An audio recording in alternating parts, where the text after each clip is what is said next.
ইমাম গাজ্জালী রাহমাতুল্লাহ আলাইহির গ্রন্থ 'মরণের আগেও পড়ে' নামক এই গ্রন্থে এই আমলটার কথা এসেছে।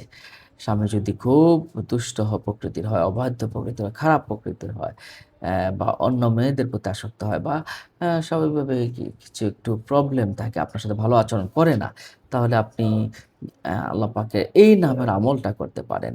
আপনি যে উনাকে যখন আপনার কাছে আসবে বা আপনার খাবার খাবে, যখন খাবার খেতে বসবে তখন আপনি ইয়া রাউফু পাঠ করতে থাকবেন। আল্লাহ সুবহানাহু ওয়া তাআলার একটি নাম ইয়া রাউফু, এটা পাঠ করতে থাকবেন। পাঠ করতে থাকবেন আর হালকা বাতাস করতে থাকবেন। এটা বই দিয়ে হতে পারে, পাখা দিয়ে হতে পারে বা অন্য হালকা বাতাস।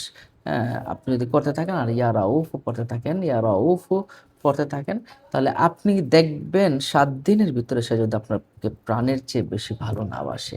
আমি কি বলবো? আল্লাহু আকবার! আমলটা খুবই কার্যকরী। মাত্র ৭ দিনে সে আপনাকে অনেক, অনেক বেশি ভালোবাসবে। ইয়া রাউফ আপনি ৭ দিন আমল করে দেখুন। এভাবে আপনি কিছুদিন আমল করলে ইনশাআল্লাহ সে আপনাকে অনেক, অনেক বেশি ভালোবাসবে নিশ্চয়ই।